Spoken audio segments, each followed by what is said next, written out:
લાઠ ગામે ફરી પાછો વરસાદ છે તે શરૂ થયો છે। ખાસ કરીને લાઠ ગામની સીમની અંદર જે ખેડૂતો તેમજ જે ખેત મજૂરો ફસાયા હતા તેમને એસડીઆરએફની ટીમ દ્વારા વાડી વિસ્તારમાંથી હવે લાઠ ગામ કે જે ઉચાળ વાળા જે વિસ્તારો છે તેમાં સલામત સ્થળે છે તે ખસેડવાનો પ્રયત્ન છે તે કરવામાં આવી રહ્યો છે। જોઈ શકાય છે કે કઈ રીતે એસડીઆરએફની ટીમ છે સાથોસાથ જે ખેત મજૂરો છે તેમને ખાસ કરીને હાલ અત્યારે લાઠ ગામની અંદર લઈ જવામાં આવી રહ્યા છે। સલામત સ્થળે તેઓ ખસેડવામાં આવશે, સાથોસાથ તેમને ભોજન, રહેવા, જમવાની જે સહિતની જે સુવિધાઓ છે તે સવલતો છે તે આપવામાં આવશે। ઘટના સ્થળ ઉપર હાલ અત્યારે એસડીએમ તેમજ અહીંની જે પોલીસ છે, સ્થાનિક પોલીસ, તે પણ અહીં આવી પહોંચી છે।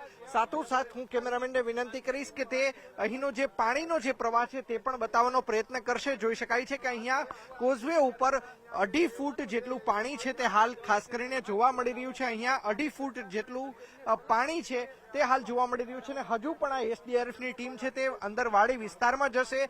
જે પ્રમાણની માહિતી ન્યૂઝ 18 ગુજરાતીને મળી છે તે મુજબ કુલ 10 જેટલા વ્યક્તિઓ છે કે જે વાડી વિસ્તારની અંદર હાલ અત્યારે ફસાયેલા છે ને તે પૈકી 4 લોકોનું હાલ અત્યારે રેસ્ક્યુ કરવામાં આવ્યું છે।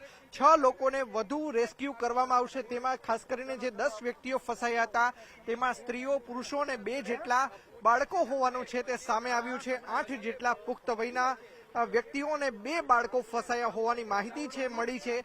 હાલ અત્યારે 4 જે વ્યક્તિઓનું રેસ્ક્યુ કરવામાં આવ્યું છે તેની અંદર ખાસ કરીને વાત કરવામાં આવે તો બંને બાળકોને જે મહિલાઓ છે તેમને સલામત સ્થળે હાલ અત્યારે પહોંચાડવામાં આવી છે। ત્યારબાદથી તેમને ગામની અંદર લઈ જવામાં આવશે। ગામની અંદર તેમને સલામત સ્થળે રહેવા, જમવા સહિતની સુવિધાઓ છે તે આપવામાં આવશે। સવારથી ન્યૂઝ 18 ગુજરાતી આ દ્રશ્યો બતાવવાનો પ્રયત્ન કરી રહી હતી। સવારથી આ અહેવાલ છે તે ન્યૂઝ 18 દ્વારા પ્રસારિત કરવામાં આવ્યો હતો। ન્યૂઝ 18 દ્વારા કે લાઠ ગામે આબ ફાટ્યું હોય તે પ્રકારની પરિસ્થિતિનું નિર્માણ થયું હતું। હું કેમેરામેનને પણ વિનંતી કરીશ કે તે ગામના પણ છે દ્રશ્યો છે તે બતાવવાનો પ્રયત્ન કરે કે કઈ રીતે લાઠ ગામ છે તે જાણે કે બેટમાં ફેરવાયું હોય તે પ્રકારની પરિસ્થિતિ હાલ જોવા મળી રહી છે। ગામની વાત કરવામાં તો ગામનું સ્મશાન છે તે પણ પાણીની અંદર ગરકાવ થઈ ચૂક્યું છે। ગામના સરપંચ આપણી સાથે છે, આપણે તેમની સાથે પણ વાતચીત કરીશું। સરપંચ, શું કહેશો, ક્યારેય પણ આટલો વરસાદ અને આટલા ઓછા સમયગાળામાં જોયો છે ખરા? ના, વરસાદ તો ઘણીવાર વરસતો હોય છે, પણ જે આ 3 કલાકની અંદર 13-14 ઇંચ જેટલો જે વરસાદ પડી ગયો છે એ પ્રથમ વખત પડ્યો છે। અને પાણીની સમસ્યા જે છે, અમારે આરએનબી સ્ટેટ વિભાગનો જે માર્ગ આવેલો છે એમાં નીચા બ્રિજ છે, જે કોઝવે ટાઈપ હોય તો પાણીની સમસ્યા ના રહી, એટલે એ પણ અમે દરખાસ્ત અને રજૂઆત સરકારશ્રીને કરી છે। એટલે આમ તો દર વખતે કરીએ છીએ અને આ વખતે પણ કરેલી છે। ખાસ કરીને શું કહેશો, ગામની અંદર કયા પ્રકારની પરિસ્થિતિ છે? અંદાજિત કેટલા ફૂટ પાણી હજુ પણ ભરાયેલા છે? લોકોને કયા પ્રકારની હાલાકી છે તે પડી છે? ગામની અંદર અત્યારે એવી પરિસ્થિતિ છે, ગામની ફરતે જળબંબાકાર જેવી પરિસ્થિતિ છે અને ગામના લોકો ગામમાં જ રહી શકે, બહારના લોકો જે બહાર ગયા છે એ ગામમાં ન આવી શકે, આવી રીતની પરિસ્થિતિ છે। અને ગામ ફરતે પાણી છે, એટલે આમ જોઈએ તો પાણીને ઓસરતા પણ જો વરસાદ રહી જાય તો સેજે 10-12 કલાક જેવો લાગે એવો સમય છે। ચોક્કસ। ખાસ કરીને કેટલા જે વીઘા જે ખેતરો આવેલા છે કે જેમાં ધોવાણ થઈ શક્યું હોય, ફેર વાવણી કરવી પડે તે પ્રકારની પરિસ્થિતિ હોય, શું કહેશો?